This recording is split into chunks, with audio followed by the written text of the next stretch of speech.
I moved to a new country. I had no local experience, no network, nobody, and I was able to land a job at TikTok in 3 weeks. And the person who referred me for the job was a complete stranger. I had never met her, I had never spoken to her before I reached out to her to refer me, and I didn't have any relationship with her. If you've moved countries and you feel invisible, maybe you've tried applying for jobs several times, maybe you've done the mass apply, maybe you've done the tailored CV for every application strategy, but you're still not making any progress.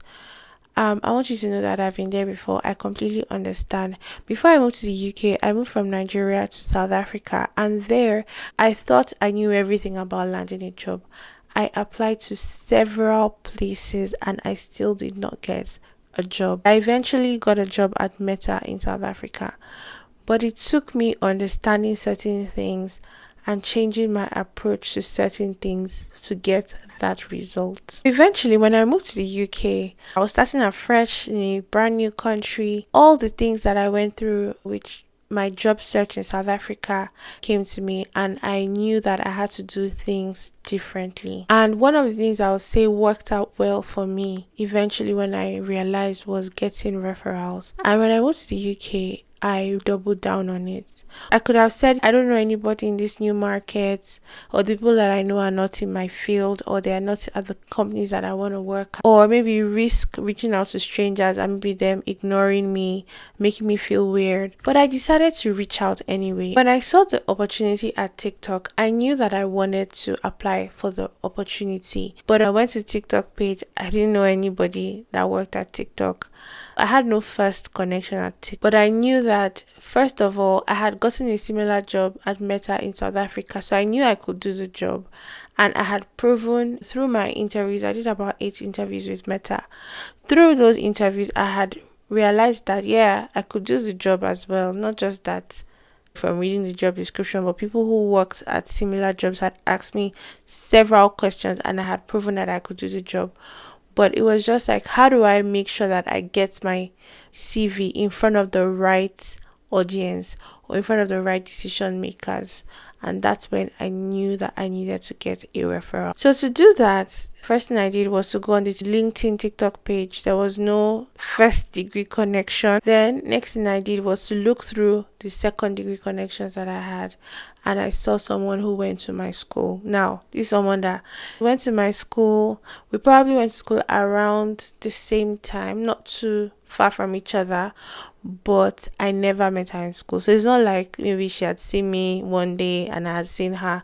No, we had never met each other in school. And the only thing that we had in common was the fact that we went to the same school. So obviously, because she would have people in her network who were first degree connections of mine, that means we were second degree connections, right?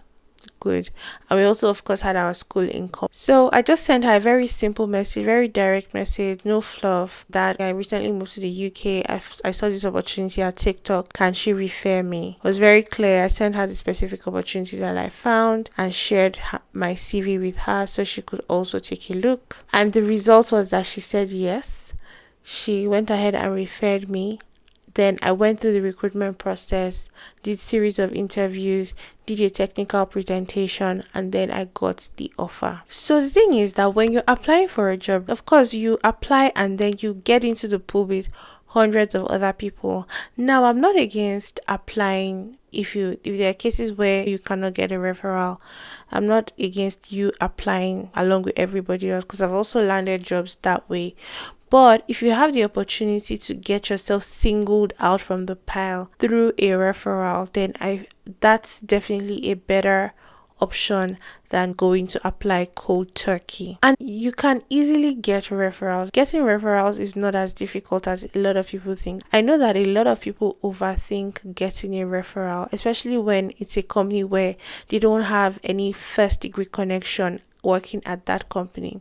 And the reason why it's so easy to get a referral is that many companies, especially the very big companies, have referral incentive programs where they actually pay their employees for successful referrals. When you reach out to someone to refer you, it's not just gonna be a win for you, if they refer you and you get the job, it's also going to be win for them because they usually will get paid by their company for referring a successful candidate. Then another thing is that for many companies, referral is not something that if you refer somebody and the person doesn't get a job, it doesn't affect their own performance review. It doesn't mean that they're a bad person. It doesn't affect them in any material way at work. So there's really no downside to doing a referral, because when they do a referral, they don't actually have to say that they know you from Adam. They don't have to say that they can vouch for your work.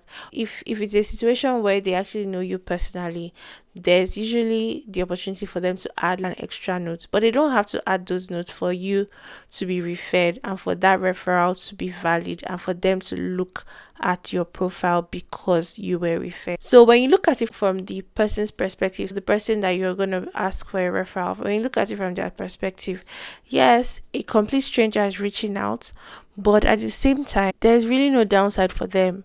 So they refer you, it costs nothing. Usually, they can even do the referral without them doing any work. In some companies, for instance, they can just share a referral link with you that you can use to apply. Work on their own part is very. There are some other companies where you have to take the time to fill out the referral form and all of that, but in a lot of cases, they can do it with minimal interference to their work, and there's literally no downside, which is why it works. The question is, why don't a lot of people ask for referrals? Why don't a lot of people ask when it's so available, it's so easy, many people are incentivized to do those referrals? So why don't people ask? One of the reasons that a lot of people don't ask is that they're scared. They are scared of what the other person will say. They're scared of being rejected, or maybe they think that it feels awkward, like, oh my, I'm gonna reach out to somebody, she doesn't know me or he doesn't know me, and I'm going to be reaching out to them. So they get that icky feeling, and they allow that icky feeling determine their action. Another reason why a lot of people don't reach out is that they think they need a relationship with the person first. So if I give you the example of my own experience, and that was not the first time that someone was doing a referral for me. When I also landed the job at Meta, someone referred me, and I also did not have a personal relationship with the lady that referred me. Another one is some people think asking for a referral is cheating or cutting the line, especially when the person doesn't have a personal relationship with you. But like I explained to you, many times they don't have to make any comment about you. It's not necessarily that they're going to be claiming to have worked with you when they've not actually worked with you. You don't need to worry about that. In many cases, people can grant referrals for you even without vouching for you. That's a possibility. It's not cheating. It's not like you're cutting the line. Basically, that's how the system works, and it's an easy way to make sure that you're getting in front of the recruiter, so you know that a human being actually can look at your CV and decide whether or not to move you forward. And here's another thing. I want you to see that your immigrant status is not a disadvantage. It's actually an advantage, especially when it comes to getting referrals, because it actually means that you have absolutely nothing to lose in this new market. You don't know anybody. You don't have any local network there. You don't have any reputation in the market to protect. You don't have any relationships that you're trying to manage so that you don't lose the relationship. You literally have nothing to lose, so there's really nothing stopping you from going ahead to make that ask. So back to my story. I mentioned earlier, before I moved to the UK, in South Africa, I had been applying and applying and applying for jobs, and I wasn't getting anything back. It was when I saw the opportunity I met her, because I saw she went to my school. I reached out to her, introduced myself, and then I asked for a referral. In fact, what happened was that initially, the job she was going to refer me for was taken down. But she told me that when another one comes up, she was going to refer me. So, of course, I was on the lookout, but she was actually the one that spotted it. When she saw that a similar job had come up again, she reached out to me and said, oh, this job has come up again, are you interested in applying? I could give you a referral. So you can imagine that if I had never reached out to her, if I had said to myself, well, I didn't know her in school, she's not my friend, or we've never spoken to each other before. Why should she give me a referral? If I didn't take the chance, I would never have known when the next role came out, because she was the one that told me about it. So basically, it's not an easy process, but it's a process that is worth it. It's such a small change you can make to your job search. If you're currently not using referrals, it's such a small change you can make that can yield such a huge results. That's how I was able to land a job at TikTok in the UK, even after moving in the short time. I hope you've learned something from this video. If you have, share this video with someone who needs it. See you in the next one.